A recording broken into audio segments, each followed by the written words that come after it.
सहनावतु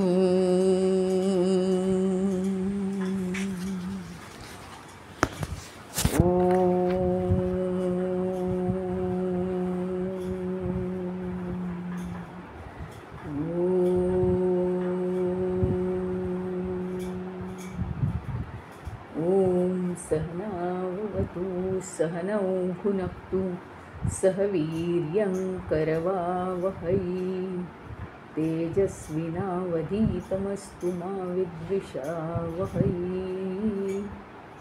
ॐ शान्ति शान्ति शान्तिः।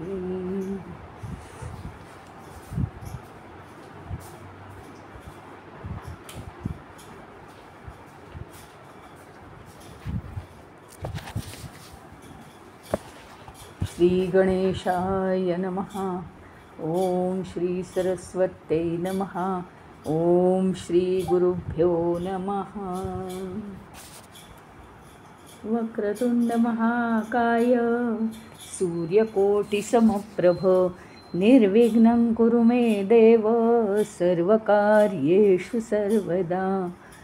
या कुन्देन्दुतुषारहारधवला या शुभ्रवस्त्रावृता या वीणावरदण्डमण्डितकरा या श्वेतपद्मासना या ब्रह्माच्युतशङ्करप्रभृतिभिर्देवैः सदा वन्दिता।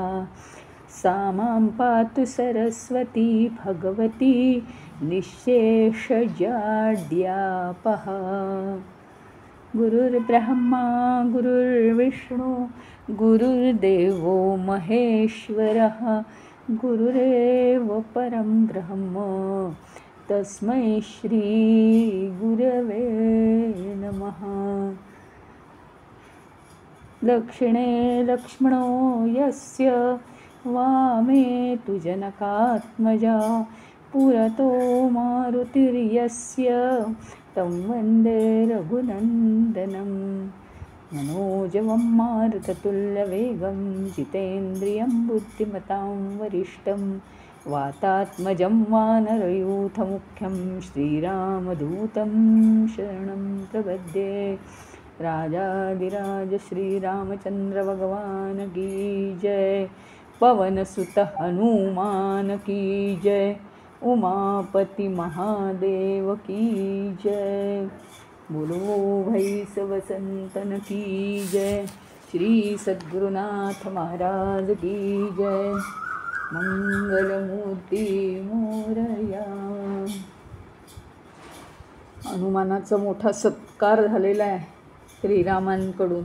आणि कशी सीतेने जो हार दिला आहे हिऱ्यांचा तो फोडून कसा त्यांनी बघितला, त्याच्यात सीतामाई आणि श्रीराम प्रभू कुठेही त्याला दिसले नाहीत। मग त्यांनी कसं हृदयातनं आपल्या लोकांना दर्शन दिलं प्रभू श्रीरामांचं आणि सीतामाईचं हे दाखवलं काल। आता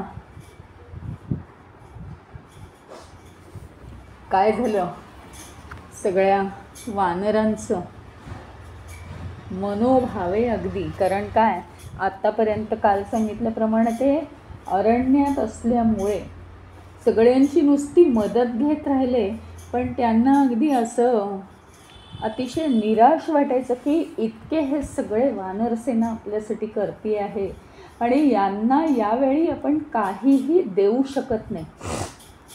त्यामुळे अगदी मनात राहून गेलेलं सगळं त्यांनी परिपूर्ण केलं। प्रत्येक वानराचा आधी वानर प्रमुखांना त्यांनी घेतलं, त्यांचं कोडकौतुक, त्यांना भेटवस्तू, त्यांचं सगळ्यांना त्यांची वैशिष्ट्य सांगून त्यांना सिंहासनावर बोलवून त्यांचं कौतुक करून असं सगळ्या वानरांना पहिल्या दिवशी सगळे सेनाप्रमुख आणि दुसऱ्या दिवशी सगळी बारीक सारीक प्रत्येक वानर सैन्यातला यांचं सत्कार समारंभ सगळ्यांचे पार पडले। मग हे सगळं कार्य झालेलं आहे म्हणजे कळायला पाहिजे ना, प्रभू श्रीराम हे त्यांना वडिलांसारखेच होते, म्हणजे आता सगळ्यांना समजायला पाहिजे आणि त्यांच्या आज्ञेचीच वानर वाट पाहत होते। तर सगळ्या प्रमुख सेनानायकांना बोलवून सांगितलं की आता तुमचे सगळे सत्कार झालेत, तुम्हाला राज्याभिषेक सोहळा पाहायचा होता, सगळं आता समाप्त झालेलं आहे. तर तुम्ही आता पुन्हा आपापल्या स्थानी जाऊन आपापलं कार्य करावं, कर्तव्य करावं. आणि हे कर्तव्य करत असताना आपल्या जीवनात बघा, आता आपण समष्टीचा अभ्यास करतोय ना, तर इथे इतक्या वर्षांपूर्वी, हजारो लाखो वर्षांपूर्वी हेच सांगितलं श्रीरामांनी वानरांना, की संपूर्ण आपल्या जीवनामध्ये दुसऱ्याचं आपल्याला येता जाता जे चांगलं करता येईल, चांगला मनात भाव ठेवून असा परोपकार करा. म्हणजे आपलं स्वतःचं आयुष्य कारणी लागतं, चांगलं जातं आणि आपण केलेल्या छोट्या मोठ्या चुका या माफ होतात, असं त्यांना उत्तम आशीर्वाद देऊन ते आता सगळे माघारी फिरलेले आहेत. आणि श्रीरामांबरोबर राहून परोपकार जीवाची पर्वा न करता कसा करायचा. वालीचा वध श्रीरामांनी करून दाखवलेलंच आहे, नुसतं काही त्यांच्याकडून करून घेतलेलं नाही आहे. पण सांगते की श्रीरामांबरोबर राहून त्यांनी हे सगळं शिकलेलं आहे, की परोपकार करायचा कसा. सगळे आता अगदी जायची वेळ आली आणि अत्यंत कठीण प्रसंग असतो. तुम्हाला तर माहिती आहे की कन्यादान आणि मुलगी आता निघाली आहे, तर काय जसा कठीण प्रसंग आहे, किंबहुना त्याच्यापेक्षा जास्तच कठीण प्रसंग आहे. या श्रीरामांचे हे सेवक आहेत, अत्यंत अतिशय श्रीराम भक्ती त्यांच्यामध्ये. सगळ्या वानरांच्या डोळ्यात आता अश्रू उभे राहिले आहेत. पण श्रीरामांनी आता कर्तव्याचा इशारा केला आहे. इतके दिवस मनमुराद श्रीरामांबरोबर राहायला मिळालं. श्रीराम म्हणजे काय, छोटी मोठी वस्तू नाही आहे, भगवंत आहेत. प्रत्यक्षात भगवंताबरोबर राहिल्याचा काय आनंद असतो त्या आपल्याला कळणार आहे का सामान्य माणसांना. ते त्यांनाच समजेल ना, त्यांचं नशीबच थोर. आपण कुठे राहत आहोत भगवंताबरोबर. तर तो आता ते सगळं मिळणार नाही आहे, म्हणून सगळ्या वानरांच्या डोळ्यात अश्रू उभे राहिलेले आहेत. पण जाऊन आता कर्तव्य केलं पाहिजे जीवनाचं, नुसतं मजेसाठी आयुष्य नाही आहे. ते सगळे निघाले, श्रीरामांचा निरोप घेतला आणि आता फक्त तिथे श्रीराम, लक्ष्मण आणि हनुमान, बाकीचे तर सगळे अयोध्येतले आहेतच. पण ज्या वेळी ही सगळी वानरांची सभा आणि वानरांचं कौतुक होतं, त्यावेळी तिथे श्रीराम आणि लक्ष्मण होते आणि बाकीचे वानर होते. ते सगळे वानर निघून गेले आणि आता हनुमान मागे राहिलेला आहे. काही केल्या त्याची तृप्ती होईना, त्याला काहीतरी बोलायचं होतं श्रीरामांशी. आणि मग श्रीरामांचे सुद्धा पाय अडकलेले होते. म्हणजे अगदी त्यांनाही वाटत होतं, अरे सगळ्यांना जायला सांगितलं पण आता हनुमानही जाणार, काय करणार वगैरे. इतकं प्रेम, अफाट प्रेम होतं दोघांचं. त्याचं कारण आपल्याला गोष्टीतून कळलेलंच आहे, ते काही सांगायला नको. की तसं म्हटलं ना तर नात्याने हनुमान हा तसा जर ह्याच्यातनंच निर्माण झालं म्हणायचं आहे ना, यज्ञातूनच हे मुलं निर्माण झालेली आहेत ना, सगळे भाऊ हे दशरथाची मुलं. तर यज्ञाच्याच प्रसादातून निर्माण झालेला हनुमान आहे. त्याच्यामुळे तशा अर्थाने आहे ना, तो सख्खा भाऊ आहे श्रीरामाचा. पण प्रत्यक्षात नाही आहे ना, तो कुठे. त्याच्यामुळे दोघांचं एकमेकांवर अफाट प्रेम आहे. हे कदाचित आता हे कुठे अजून मी वाचलेलं नाही आहे असं. पण जसं आपण म्हणतो ना की रक्ताची नाती ती रक्ताचीच नाती, त्या टाईपमध्ये हे आहे. पण अजून माझ्या वाचनात असं आलं नाही की दोघांना माहिती होतं का काय, अंतर्ज्ञानाने दोघं जाणत होते का काय, माहिती नाही. पण अपार प्रेम होतं. जितकं हनुमानाचं श्रीरामांवर तितकं श्रीरामांचं हनुमानावर. कारण एक गोष्ट लक्षात येते बघा की हनुमान सतत काय दाखवत असतो की मला तुमचे पाय सोडून कुठेही जायचं नाही, माझं मन सारखं श्रीरामाच्या चरणांची पाहिजे. आणि एवढंसं खोट वाजलं जीवनात की मला काहीतरी श्रीरामांची सेवा करायला मिळाली पाहिजे, असे त्याचे भाव असताना ही सुद्धा त्याची इच्छा थोडीशीही मी मोडून काढू नाही, नाहीतर त्याच्या मनाला इजा होईल. त्याला माझी सेवा करायची आहे ना, तो त्याला माझी सेवा करू दे, इतका हळूवार भाव श्रीरामांच्या मनात होता. एवढा प्रेम की जराही कुठे बारीकशी सुद्धा, म्हणजे हेअर क्रॅक म्हणतात ना, तेवढी सुद्धा मनाला तडा जाणार नाही, इतकं दोघांचं एकमेकांवर प्रेम होतं. आणि म्हणून हनुमान थांबलाय आणि श्रीरामांनाही अतिशय आनंद झालेला आहे. त्यांनी हनुमानाकडे ते वळले आणि त्यांनी सांगितलं की काय इच्छा आहे तुझी ते सांग. आणि हनुमानाने पहिल्यांदा आता आपलं मन मोकळं केलं. काय मोकळं केलं?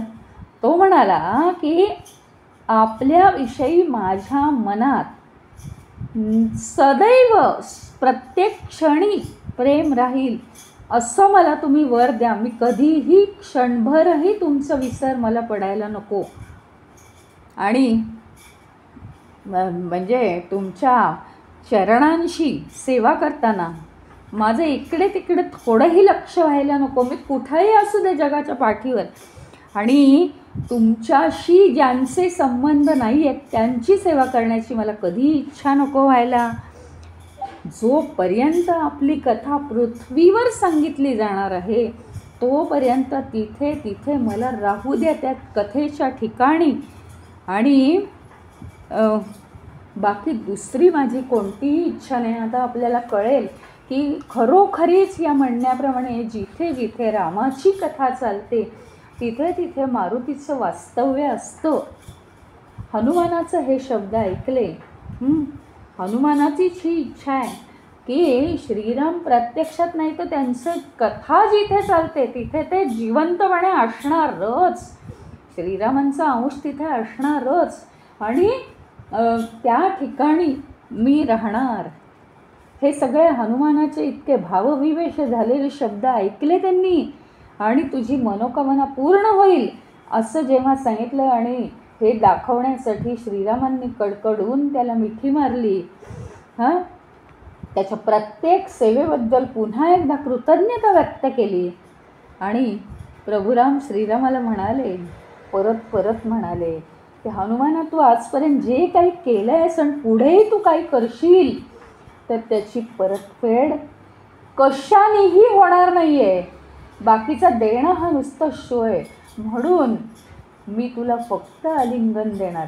कारण प्रभू श्री रामचंद्र म्हणजे प्रत्यक्ष भगवान विष्णू आपल्याला आलिंगन देतात. म्हणजे प्रत्यक्ष हृदयात माझ्या परमेश्वर जाऊन बसतोय आणि ते स्वीकारण्याची पात्रता हनुमानाकडे होती. त्याला ते सगळं फिलिंग होत होतं. म्हणजे आपण मागेही मध्येही सांगितलं होतं मी एकदा की जन्मोजन्मी आयुष्यातला क्षण ते ऋषीमुनी हे करत असतात, ध्यान धारणा करतात आणि परमेश्वर प्राप्तीची इच्छा करतात. तेव्हा कुठे त्यांना परमेश्वर प्राप्ती होते. तर हनुमानाला तर काय एका आलिंगनाने विष्णूने प्रत्यक्षात त्याच्या हृदयात प्रवेश केला आहे. तुम्हाला माहिती आहे ना, तेव्हाही तो हेच म्हणाला होता की मला परत परत श्रीराम आलिंगन देव.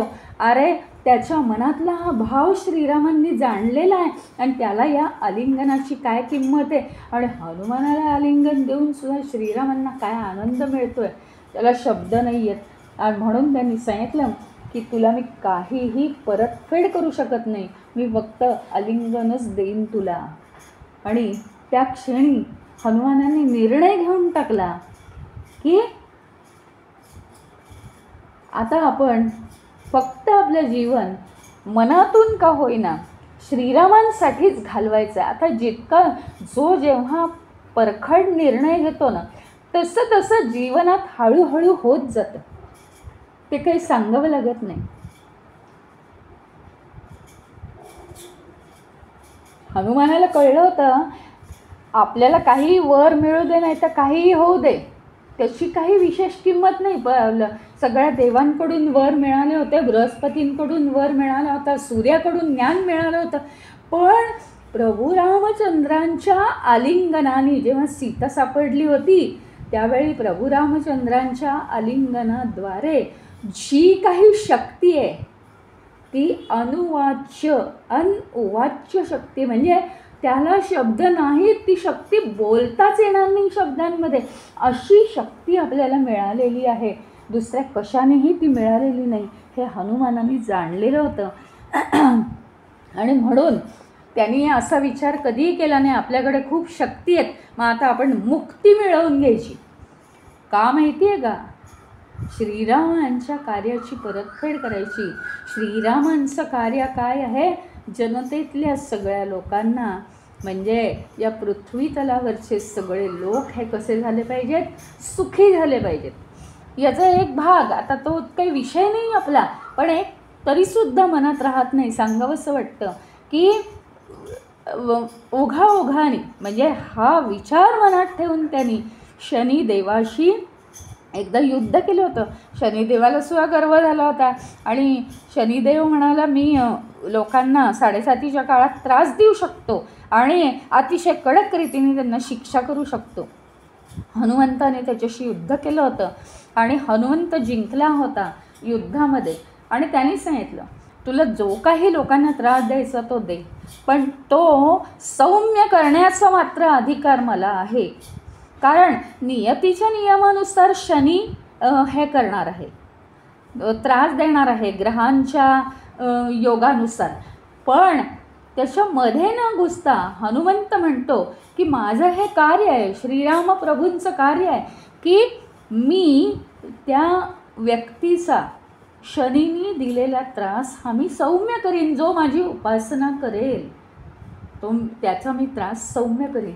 अशा रीतीने आता फक्त पृथ्वी तलावरच्या लोकांना अतिशय आनंद मिळावा, त्यांचं जीवन कुठे काय कमी आहे, म्हणजे श्रीरामांचं ध्येय त्यांनी समोर ठेवलं आणि त्या दृष्टीने त्यांनी एक पण केला किंवा त्यांनी एक दृढ निश्चय केला की आपण आपली मुक्ती, म्हणजे स्वार्थीपणाचे श्रीरामांचं कार्य होणार नाही. आणि म्हणून तो आध्यात्मिक जगामध्ये वावरला नाही. त्याने ठरवून टाकलं की, कारण तो काय आहे? चिरंजीव आहे, हां, म्हणजे त्याला जास्त लवकर मरण नाही आहे. त्याने ठरवून टाकलं की आपल्या जीवनाचा उपयोग आपण या पृथ्वी लोकावरती सगळ्यांना आनंद देण्यासाठी करावा. आणि म्हणून तो या भौतिक जगामध्ये तो फिरत असतो. त्याची जर तुम्ही उपासना केली तर ती उपयोगी पडते. हे एक त्याचा मोठा त्याग आहे. आणि म्हणून जिथे कुठे रामायण गायलं जातं, रामकथा सांगितली जाते, तिथे तो रामाच्या कथा मन मुराद ऐकत असतो आणि आनंद घेत असतो. आणि रामाचं स्मरण त्याला जास्तीत जास्त होतं. जिथे जिथे रामलीलांवर चर्चा होते तिथे तिथे हनुमान लीलांची सुद्धा चर्चा होतेच. इतकं श्रीरामाच्या बरोबरीने हनुमंताला मान मिळालेला आहे. आता इथपर्यंत, आता थोडंसं बदल आहे तो सांगायचा आहे मला, की इथपर्यंत काय झालं माहिती का? आपल्याला रामायणातले प्रसंग माहिती आहेत आणि रामायणातल्या प्रसंगांच्या अनुषंगाने हनुमानाचं जीवन कसं आहे ते थोडंसं आपण पाहिलं. म्हणजे त्याचा जन्म वगैरे आपण बघितलं सुरुवातीला, हां, किंवा तो लहानाचा मोठा कसा झाला हे बघितलं आणि नंतर तो रामाबरोबर कसा मिसळून गेला हेही पाहिलं. आता आपलं लक्ष असं असेल दुसरा एक भाग, कारण तोही भाग मला असं वाटतं की सर्वांच्या समोर यावा, तो जास्त कोणाला माहीत नसेल असं मला वाटतंय. तर हनुमानाच्या जीवनात घडलेल्या ज्या घटना आहेत त्या आपल्याला बऱ्याच अंशी माहीत नाही, म्हणजे खरा हनुमान आपल्या डोळ्यासमोर येईल. तर आता तशा प्रकारच्या कथांना याच्या पुढे आता सुरुवात होईल. त्यातली पहिली गोष्ट आपण जराशी ऐकूया. तर काय आहे, म्हणजे हे सगळं काय असतं, म्हणजे आपल्यालाही कळेल की आपल्या सानिध्यात जे लोक येतात ते सगळे लोक जे असतात ते आपल्याला असं वाटतं ना, अरे अशा माणसाला कुठेतरी पाहिलं आहे, अशा व्यक्तीला अरे असंच दिसणारं कोणतरी बघितलं आहे. खरं सांगायचं ना, शास्त्र एक जर वाचलं आपण तर या जगात, संपूर्ण जगात संपूर्ण जगात एकसारखी, एकदम एकसारखी दिसणारी 10 माणसं असतात आणि त्या सगळ्यांचं हे एकसारखं असतं. सगळ्यांचं काय म्हणतात त्याला, म्हणजे सगळ्यांचं भविष्य एकसारखं असतं. आता ह्याला कुठेतरी पाहिलंय, ह्याचा अर्थ काय, विस्मरणात गेलेली जी स्मृती आहे गेल्या जन्माची कळत नाही आपल्याला, पण तरीसुद्धा काही काही थोडं थोडं फक्त आपल्याला बोलावंसं वाटतं. म्हणजे कधी कधी आपण उगीच काहीतरी बोलत असतो किंवा उगीच विचार आले आपल्या मनात, काय संबंध आहे असं वाटतं आपल्याला, पण ते जोडलेलं आहे गेल्या जन्माशी. त्या पद्धतीने जर आपण विचार केला तर गेल्या जन्मातल्या गोष्टी आपल्या जमेस असतात आणि म्हणून आपल्याला असं वाटतं याला कुठेतरी पाहिलं. म्हणजे त्याच्यात मला एवढंच सांगायचं आहे की आपल्या आजूबाजूला बरी वाईट चांगली अशी सगळी माणसं जी असतात, कोणी चांगलं कोणी बरं वाटतं, कोणी काही संबंध नाही असं दाखवतं, ते सगळं काय आहे, forwarded, balance forwarded, balance broad down. मागच्या जन्मीचा बॅलन्स पुढे चालू असतो आणि ती कथा पुढे चाललेली असते. तशीच कथा आपण कसं म्हणतो, काल आता हनुमानाचा सत्कार झालेला आहे, आज त्याच्या पुढे हनुमान आता निघणार आहे, पण त्यापूर्वी तो श्रीरामांना काय म्हणाला, श्रीराम त्याला काय म्हणाले. म्हणजे काय आहे, बॅलन्स ब्रॉड डाऊन आहे ना, मागचं सगळं पुढे आपण घेतो आहे आणि त्याच्या बेसवर पुढे चाललो. तशी ही कथा आहे आपल्या जीवनाची. ती आज नवीन नाही आहे आणि आपल्याला उगीचच प्रत्येक गोष्टीचं काहीतरी वाटत राहतं, काहीतरी आपण अपेक्षा करत राहतो. हे सगळं असंच चालायचं. त्यामुळे राज्याभिषेक ठरला, काही काही नाही त्याच्यात हे घातलं, कैकेयीने ते मोडून काढलं, दशरथाने वर दिला, दशरथाने याला वनात जायला सांगितलं. हे सगळं श्रीरामाला काय होतं, पूर्ण जाणून होता श्रीराम. आणि इथे असं म्हणण्यात अर्थ नाही श्रीराम तर काय विष्णूच होता, आम्ही काय विष्णू नाही, आम्हाला कसं कळणार, असं म्हणण्यात अर्थ नाही आहे. इथे हे सायन्स समजून घेणं अत्यंत आवश्यक आहे की आपल्यासुद्धा आजूबाजूला ज्या घटना घडत आहेत, आपल्या संबंधी, आपल्या आजूबाजूला आणि आपल्या आजूबाजूला जे लोक आहेत ते सगळं काय आहे, फॉरवर्डेड, मागचं पुढे चालू आहे. ते मागचं पुढे चालू आहे, पुढून त्याच्या पुढे चालू आहे, बाकी त्यात काही विशेष नाही. आणि म्हणून आता ही कथा आपण ऐकल्यावर आपल्याला कळेल काय झालं. तर एकदा काय झालं माहिती का, आता हे बालक जन्माला आली, तुम्हाला माहिती, हा यज्ञ झाला, पुत्रकामेष्टी यज्ञ, आणि काही दिवसात मग ही लहान बालक जन्माला आली आहे. तुम्हाला माहिती आहे इतकं कौतुक असतं माहिती आहे का, आणि इतके वर्ष माझ्या ऐकण्यात अशी गोष्ट आहे की दशरथाला 60 वर्ष झाल्यावर ही मुलं झाली केवळ यज्ञाच्या साह्याने. त्याच्यामुळे इतके वर्ष झाल्यानंतर एवढं कोड कौतुक, आणि आता इतक्या वर्षांनी ही मुलं झाली आहेत, मग यांचं नशीब चांगलं आहे की नाही. मग ती आधी तर एक तर पद्धत आहेच, सर्वसामान्यतः राजे लोक लगेच ज्योतिषाला बोलवायचे.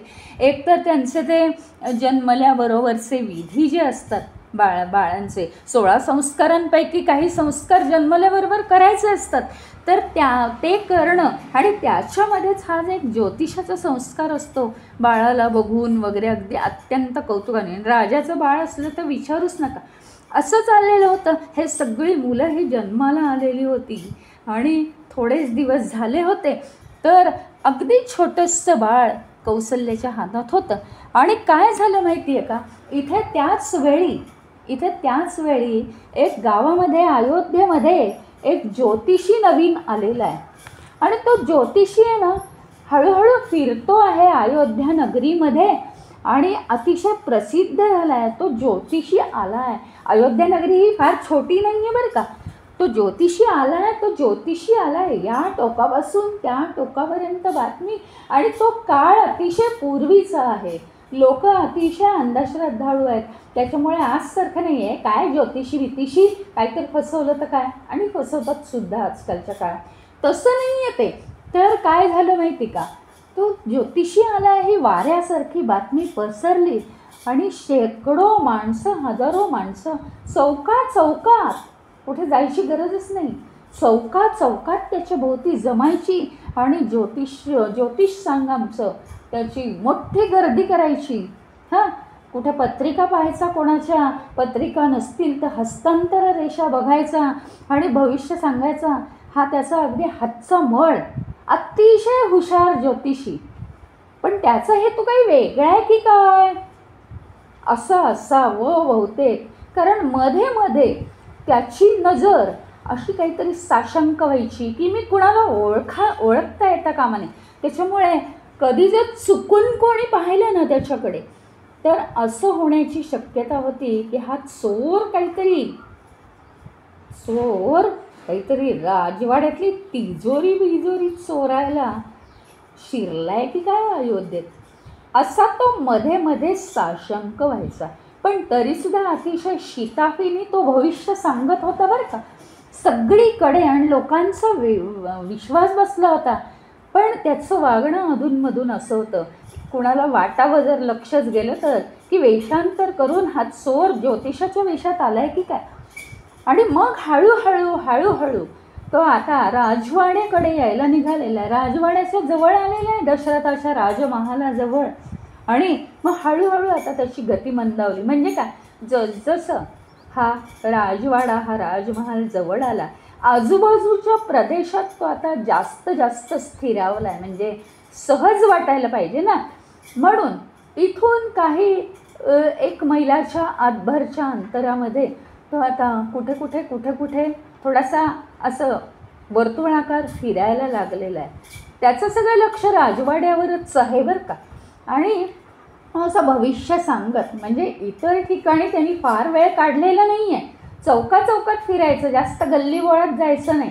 पण आता इथे मात्र तो जरा त्या राजवाड्याच्या जवळ वातावरण काय आहे, लोक कसे आहेत, काय चाललं आहे आणि काहीतरी फील होत आहे का आपल्याला, हे तो बघत होता.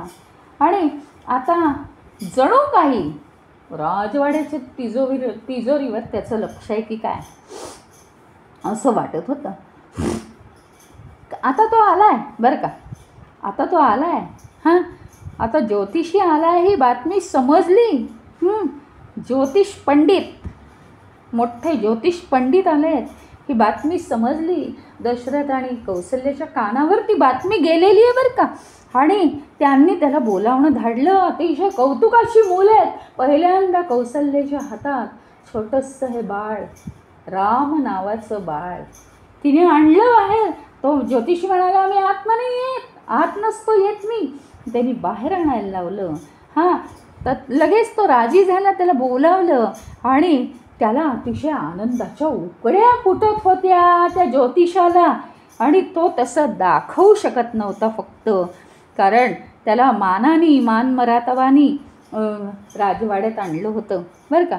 आणि इकडून तिकडून बातमी कळली तर अगदी त्याच्या हातापाया पडून दशरथ आणि कौसल्याने त्याला आणलं होतं, लोकांच्या हाती निरोप धाडून. त्यामुळे त्याला असं मानाने राहायचं होतं. हां, आता कौसल्या त्याची अगदी उत्सुकतेने वाट पाहत होती. आता येतोच आहे तो 1-2-4 मिनिटात, काही दिसत नाही आहे अजून, म्हणून ती वाट पाहत होती. आता या बाळाला पाहिलं आणि ज्योतिषाच्या हृदयाचा ठोका चुकला. तो ज्योतिषी म्हणजे दुसरा तिसरा कोणीही नव्हता. कोण असेल तो? ते होते आपले शिवजी. आणि बाळरूपात हे भगवान विष्णू आहेत. आणि ते तिथून स्वर्गातून लोकांची सेवा करण्यासाठी पृथ्वी तलावर अवतरले. तेवढं कठीण काम आहे आणि त्यांचं सेवक म्हणून आपण व्हावं ही त्याची इच्छा होती. झालं वेगळंच. तो जवळ आला. हां, आणि तो तिथे तो आला तर या कौसल्याच्या हातातल्या बाळाने झेप घेतली झेप घेतली ज्योतिषाकडे आणि ज्योतिषाच्या हातात ज्योतिषाने घाईघाईने त्याला खाली ठेवलं. तर तो त्याच्या चरणांवर, ज्योतिषाच्या चरणांवर. शिवजी अतिशय नाराज झालेले तिथे. म्हणे की आपल्या नियोजनाचा बट्ट्याबोळ झाला. अतिशय नाराज. त्यांच्या डोळ्यातनं अश्रू आले पण ते दाखवू शकत नव्हते. आणि तिथून ते निघाले भविष्य वगैरे सांगून. भविष्य सांगायचा त्यांनी प्रस्ताव केला कारण आले होते त्याच्यासाठी. आता त्यांच्या डोक्यात विचार चालू झाले की काय करावं. मला तर ह्याचा सेवक बनायचं होतं आणि काम करायचं होतं. आणि हा माझ्या चरणांशी म्हणजे हा परत हाच माझा सेवक. हे कसं काय झालं, हे उलटं झालं. अतिशय त्यांना वाईट वाटत होतं. अतिशय वाईट वाटत होतं. कौसल्येनी श्रीरामांनी उडी घातली तर तिने हळूच सोडलं त्यांना खाली. तर कशाला सोडलं कौसल्येनी याचा विचार करत. आणि सगळं सांगितल्यावर नमस्कार करून तो तिथून निघून गेला. या बाळाने तो माझ्या पायांना स्पर्श केला, तो आता माझा सेवक झाला. असं कसं झालं, काही त्यांना सुचत नव्हतं. आपली लीला चुकली की काय. ते अतिशय ओशाळले. खूप लाज वाटली त्यांना त्यांची. आणि आता गदारोळ सुरू झाला. आता कोणाचे काही ज्योतिष सांगायच्या ते भानावरच नाही राहिले. लोक अजून वाट पाहत होते, अरे आता आमचं ज्योतिष सांगा, आमचं नाही. एकदम भ्रमितच झालं ते. आणि ते तिथून निघालेले आहेत. काही तासातच ते अयोध्या नगरीच्या बाहेर पडले बरं का. आणि कसं हे झालेली चूक आता पुसून टाकता येईल, कसं हे सगळं दुसऱ्या लीलेनी कोलमडून टाकता येईल हा विचार करत होते ते. आणि त्यांना एक कल्पना सुचली. ते उत्तर दिशेच्या अयोध्येतून अदृश्य झाले कारण लोक मागे लागली होती. आणि दक्षिण दिशेला ते निघाले. आता हजारो योजना दूर गेले आणि अंजनाद्री नावाचा पर्वत आहे तिथे उतरले. आणि तिथे त्यांनी आपल्या निर्णयाचा विचार केला. प्रभू श्रीरामांनी आपल्या चरणाचा स्पर्श केला. इतके संकोचून गेले होते ते. आणि त्यांना त्यांचा सेवक बनून राहण्याची इच्छा होती. त्यांना अतिशय पश्चाताप झाला. दुसरा काही पर्याय नव्हता. आणि म्हणून त्यांनी आता काय केलं की आता मी नाही स्वतः, पण माझा अवतार एक मी घेईन. अवतार रूपात मी श्रीरामाचं सेवक म्हणून राहील. आणि मग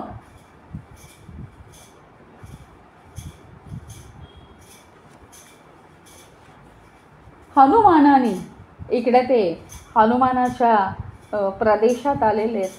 हनुमानाने लगेच इशारा घेतला कारण तो शिवाचंच रूप आहे, शिवाचाच अवतार आहे. आणि हनुमानाने त्याच्या आईला समजावलं आणि चांगलं नियोजन केलं बरं का. मग आता काय झालं ते सगळं त्यांचं मनातल्या मनात ठरलं. ते काही देवदेवतांना असं सांगावं लागत नाही. म्हटलं ना मी, हनुमानाला किती सिद्धी होत्या. तो जे रामायण गात होता ते फक्त भरतालाच ऐकू येत होतं. तो जे रामायण गात होता ते फक्त सीतेलाच ऐकू येत होतं. म्हणजे या सिद्धी असतात. देवदेवतांना अंतर्ज्ञान असतं. म्हणून काय झालं की थोड्या दिवसांनी, आता ही गोष्ट अजिबातच आपल्याला माहिती नाही आहे, थोड्या दिवसांनी काय झालं बरं का. ही सगळी शिवजींची लीला आहे. हनुमानाला त्यांनी जायला सांगितलेलं आहे. हनुमान लहान आहे पण हनुमानाला समज खूप आहे. हनुमान हा जन्मतःच त्यांनी सूर्याला गिळलं होतं, त्यामुळे त्याची शक्ती अफाट आहे. हनुमान थोडासा मोठा झाला आणि अयोध्या नगरीमध्ये अचानक आता एक मदारी आला आहे. मदारी माकडाचा खेळ करणारे पूर्वी यायचे बघा. त्यांनी काय केलं, चपळ माकडाला घेतलं आणि त्याचा खेळ करायला तो अयोध्येला आला. मदाऱ्यांच्या डमरूचा आवाज इतका गोड होता, सगळे सारखे जमायचे. चौकांमध्ये खेळ बघायला जमायचे. तासन तास त्याच्याबरोबर घालवायचे. असा खेळच कधी कोणी पाहिला नव्हता. आणि मग डमरूच्या तालावर ते माकड होतं ना, इतकं वेगवेगळे खेळ करायचं की आश्चर्यचकित करून सोडायचं. म्हणजे लहान मुलांबरोबर मोठे सुद्धा वृद्धांपर्यंत सगळेजण ते खेळ बघत बसायचे. दुसऱ्या दिवशी दुसरीकडे अशी सगळी गर्दी. आणि हे ते जिथे जातील तिथे काही काही लोक त्यांच्या मागोमाग जायचे. 8-8 दिवस त्यांचा खेळ पाहायचे. इतकं अगदी आश्चर्यचकित करणारं होतं. हां, म्हणजे अगदी लोहचुंबकच म्हटलं तरी चालेल. इकडे याने डमरू वाजवला. इतका सुंदर डमरू, जणू काही शिवजी डमरू वाजवत आहेत. म्हणजे बघा तुम्ही. हां, आणि प्रभू शिवजींच्या तोडीचा तो डमरू वाजवतोय अशी चर्चा लोकांनी करायला सुरुवात केली. आणि इतकं ते माकड गोंडस, अतिशय सुरेख माकड होतं. ते अतिशय आवडायचं. ते माकड होतं म्हणून काही काही जणांना भीती वाटायची, काही काही मुलांना तर ते आवडायचं. राजवाड्यापाशी आला तो मदारी एकदा बरं का. आणि अत्यंत योग्य ठिकाणी आपण पोहोचलो आहोत असं ते मदाऱ्याला वाटलं. मग काय झालं, डमरू वाजवायला सुरुवात केली. माकड त्याच्या तालावर अगदी अतिशय गोड नाचू लागलं. गोंडस माकड होतं. आणि त्याचे म्हणजे माकड काय आणि डमरू वाजवणारा मदारी काय, दोघांचेही डोळे राजवाड्यावर खिळले होते. खूपच मोठी गर्दी जमा झाली. आणि दोघांनाही त्या गर्दीचं काहीही पडलेलं नव्हतं. ते एका खास व्यक्तीची वाट पाहत होते. आता तो क्षण आला बरं का. आणि हे 3 भाऊ आता थोडे मोठे झाले. आता काही ते नाही आहेत, बाळं नाही आहेत ती. आता तेही मोठे झाले, कारण हनुमान इकडे येऊ शकतोय याचा अर्थ तेही आता मोठे झालेत. मोठे याचा अर्थ काय, मदाराचा खेळ पाहणे इतके मोठे, 8-9 वर्षाचे असतील. मग ते 3ही भाऊ, 4ही भावंड ती आली. आणि अतिशय म्हणजे 3 राण्यासुद्धा तिथे तो खेळ पाहायला आला. हेच तर त्याची स्पेशालिटी आहे. त्याच्यानंतर दशरथ राजाही बाहेर आला की आपली मुलं एवढ्या गोंधळात कुठे जाऊ नयेत. हां, ही काळजी मुलांची. आणि मग काय झालं, म्हणजे प्रभू श्री रामचंद्रांना जेव्हा पाहिलं तेव्हा त्या मदाऱ्याचा ठोका चुकला. तो पाहतच राहिलाय. लोक बघत राहिले की हा डमरू वाजवतोय आणि तो नुसतं एकटक श्रीरामांकडे बघतोय. अतिशय त्याचा जोर चढला डमरू वाजवायला. सगळे लोक प्रभावित झाले. आणि अक्षरशः त्या नादामध्ये माकड इतकं उलट्या सुलट्या उड्या मारत, माकडालाही अतिशय आनंद झाला होता आतून. हा श्रीरामांना बघून भिंगरीसारखे नाचत होता. आणि सगळेजण जोर जोरात टाळ्या, काही कुणाचा आवाज कुणाला समजत नव्हता. अशा रीतीने कार्यक्रमाचा उत्साह अगदी शिगेला पोचला, शिगेला. आणि खेळ शेवटी थांबवावा लागला, कारण आता वेळ संपला. किती तासभर 2 तास तरी त्यांना रमवलं असेल, किती न करणार. लोकांनी टाळ्यांचा कडकडाट, शिट्ट्या वाजवल्या, कौतुकाने शब्द, बापरे, सोन्याची नाणी फेकली कोणी कोणी त्याच्याकडे. आणि राजांनीही त्याला बक्षीस दिलं. तेव्हा आता ते सगळे जायला निघणार. इतक्यात प्रभू रामचंद्र म्हणाले की गोड आवाजात, मधुर आवाजात, छोटेसे होते ना ते अतिशय, ते म्हणाले, मला हे माकड हवंय होतात, मला हे माकड हवंय. किती गोंडस आहे. राजा दशरथाला लाज वाटली. आता तो मदारी त्याचं माकड कसं देईल. आणि काय झालं आश्चर्य माहिती आहे, तो माकडही आनंदी. म्हणजे यांनी असं म्हटलं तर माकडाला कळलं. वाटतं ना आपल्याला प्राण्यांना काय कळतंय, नाही तसं नसतं. त्यांना सगळी भाषा समजते. माकडालाही समजलं. ते ह्याच्यावर झेप घ्यायला लागलं प्रभू रामचंद्रावर. मदारी अतिशय आनंदून गेला. आणि काही क्षणात त्यांनी ते माकड श्रीरामांच्या हातात दिलेलं आहे. आणि छोटेसे श्रीराम प्रभू त्या गोंडस माकडाला घेऊन, ते गोंडस माकड इतकं सुखावलं श्रीरामाच्या कुशीत की काही विचारू नका. ते शिरून शिरून आत अगदी घुसायचा प्रयत्न करत होतं. श्रीरामांनी असे घट्ट डोळे मिटून घेतले. त्यांच्या डोळ्यातून अश्रुधारा व्हायला लागल्या. अतिशय आनंद दोघांना झाला. कधी नव्हे ते माकडाच्याही डोळ्यातून अश्रू यायला लागले. आणि मधाऱ्याला तर फारच आनंद झाला. इतकं प्रेमाने ते माकड पकडून घेतलं होतं. अतिशय लोकांना कौतुक वाटलं आणि म्हणजे इतक्या सहज माकड देऊन टाकलं. तर दशरथाला अतिशय आश्चर्य वाटलं, अतिशय कौतुक वाटलं त्या मधाऱ्याचं. आणि मग काय झालं की मधारी तो अदृश्यच झाला बरं का. त्यांना दशरथाला असं वाटलं की आपण यांना बक्षीस दिलं तो खेळ दाखवण्याबद्दल, पण श्रीरामांना इतकंच चांगलं हे माकड आणि माझ्या मुलाला, माझ्या प्रिय मुलाला अत्यंत प्रिय वाटणारी गोष्ट त्यांनी इतकं सहज दिली, म्हणून त्याला काहीतरी मोठं बक्षीस देतो. म्हणून दशरथ आज जाऊन बाहेर येईपर्यंत तो मदारी अदृश्य झाला. काही नागरिकांनी त्याचा शोध घेतला, धावपळ केली की दशरथ तुला शोधतोय, पण कुठेही तो मदारी दिसला नाही. आणि आपल्याला हे छोटंसं माकड मिळालंय, इतके ते खुश झाले. ते त्याच्याशी खेळत बसायचे, कारण खेळायचंच ते वय होतं, 8-9 वर्षाचं वय म्हणजे काय. हां, आणि जणू काही आपल्या जन्मोजन्मीचं स्वामी मिळालंय असं ते माकड ते श्रीरामांबरोबर खुश होतं. सगळीकडे जायचं श्रीरामांबरोबर आणि खरोखरीच प्राण्यांना भाषा कळते. इकडे तिकडे आपल्याबरोबर ते फिरत असतात, बोललेलंही त्यांना कळतं. आणि सगळीकडे ते जायचं, छोटी छोटी कामं पण करायचं. असं कर तसं कर म्हटलं की. आणि जेव्हा करायला काहीच नसे तेव्हा ते काय करायचं, रामांकडे कौतुकाने बघत बसायचं, कधी हसत बसायचं. अनेक वर्ष गेली. आता श्रीराम आता मोठे झालेत. हां, आता सगळं शिक्षण संपत आलं आहे, आयुष्याचा महत्त्वाचा भाग झाला आहे आता. आणि आता ते युद्धकला शिकत होते, त्याच्यातही ते माकड त्यांच्याबरोबर असायचं, त्यांच्यासारखे हावभाव करायचं, खेळायचं त्यांच्या भावांबरोबर, घोड्यांवर रबेट करायचे, तेव्हाही ते जायचं त्यांच्या सगळीकडे. झोपले श्रीराम प्रभू की त्यांच्या कक्षामध्ये त्यांच्या पलंगाखाली जाऊन झोपायचं.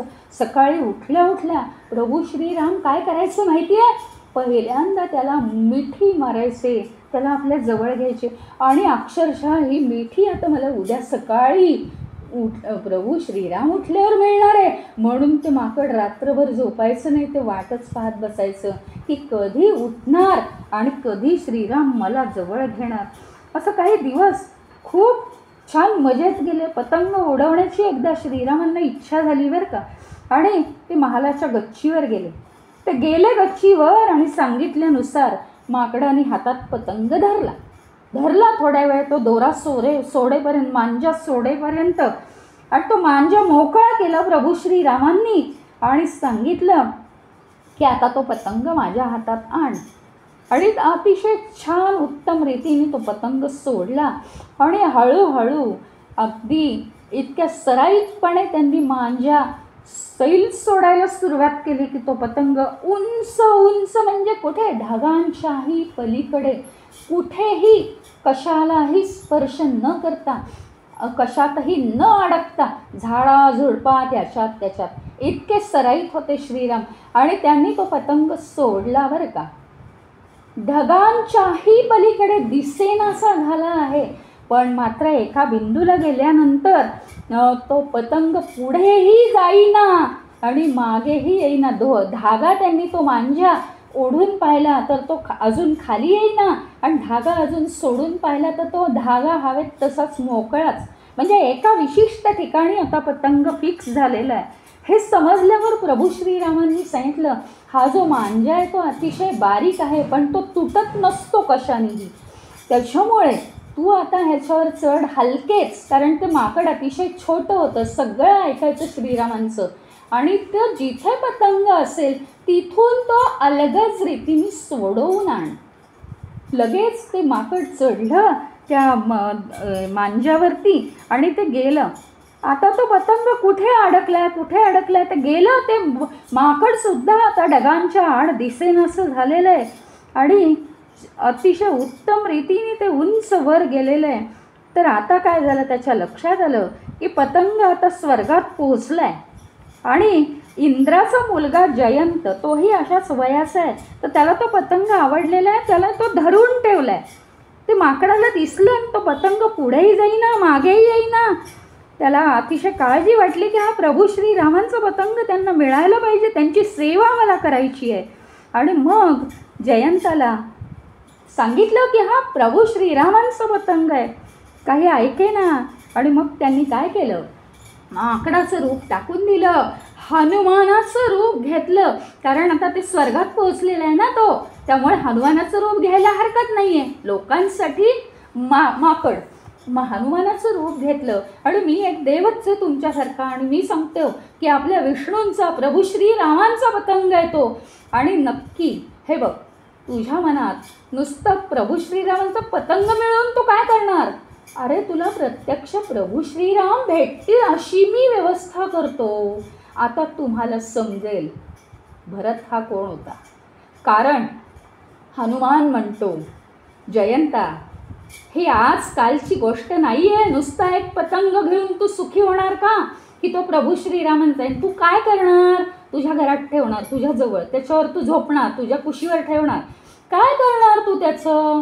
प्रत्यक्ष प्रभू श्रीराम तुला चित्रकूट पर्वतावर भेटतील अशी मी व्यवस्था करतो.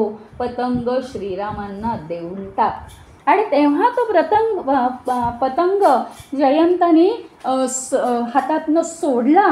हां, आणि त्यांनी तो हातातनं सोडला आणि परत एकदा माकडाचं रूप घेतलं. आणि अतिशय खेळकरपणे त्याच्या दोरीवरून, त्याच्या मांज्यावरून ते खाली आलंय माकड. आता लोकांनी टाळ्या वाजवून त्याचं कौतुक केलं. एवढंच माकड, छोटंसं गोजीरवाणं, आणि कसं इतकं मोठं काम केलं. परंतु आता काय झालं, श्रीराम हळूहळू जास्तीच मोठे होत चालले. सुखाचे, खेळण्याचे सगळे क्षण आता संपले, जबाबदारीचे क्षण आले. एके दिवशी विश्वामित्र ऋषी आलेत अयोध्या नगरीत आणि दशरथाला मागणी केली आहे प्रभू श्रीराम आणि लक्ष्मण यांना देण्याची. बराच विचारविनिमय झाला. राजा दशरथाने त्यांना देऊन टाकले.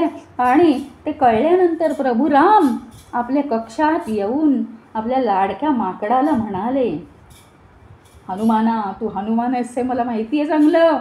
एकत्र राहण्याची आत्ता वेळ संपली आहे, काही काळासाठी ही वेळ संपली आहे. आता त्याला काही करू शकत नाही. काळ हेच औषध आहे. आता मला माझ्या आयुष्याचं अशी वेळ आली आहे की मला माझ्या मोहिमेवर जाण्याची गरज आहे. आता अयोध्या नगरी सोडून तू आत्ता सुग्रीवाच्या सैन्यात जा, वानरांच्या वसतीमध्ये जा आणि त्याचा मंत्री म्हणून रुजू हो. तिथे मला जेव्हा सुग्रीवाची मदत पडेल तेव्हा तू मला मदत करायला ये. एक दिवस मी तिथे येईन आणि मग आपण परत भेटू. कारण हनुमान काय आणि श्रीराम प्रभू काय यांना मागचे पुढचे सगळे जन्म कळतात. मग या जन्मातलं कळणार नाही आहे का? अफाट प्रेम आहे त्यांचं. आणि आयुष्याच्या महत्त्वाच्या मोहिमेमध्ये आपण पुन्हा एकदा एकत्र येऊन भाग घेऊ. हां, सगळं माहिती होतं. आणि मग लहानपणाचं सगळा अल्लडपणा आता संपलेला आहे. मोठेपणाची जबाबदारी आली. त्या दोघंही निघालेले आहेत आणि आता त्याग करून दोघांनी एकमेकांचा त्याग केला. हां, आणि आता पुढे सुग्रीवाची म्हणजे आपला मोठेपणा किंवा स्वतंत्र राहणं हे हनुमानाने सोडून दिलं. श्रीरामांनी सांगितल्याप्रमाणे सुग्रीवाचा मंत्री म्हणजे सुग्रीवाची चाकरी, तो राजा आणि तू मंत्री, असं करायचं ठरवलं.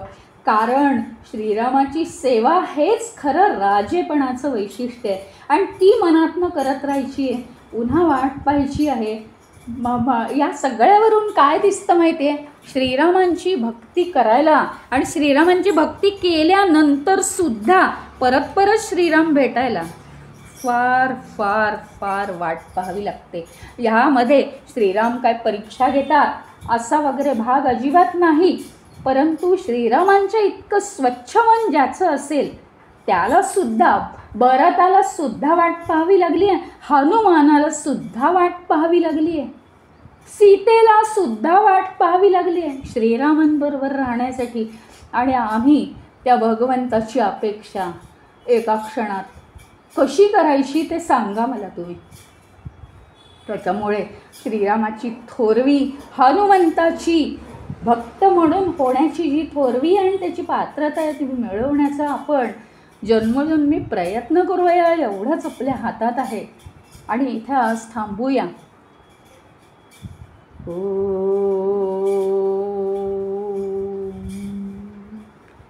ओम पूर्णमद पूर्णमिदं पूर्णात् पूर्णमुदच्यते पूर्णस्य पूर्णमादाय पूर्णमेवावशिष्यते.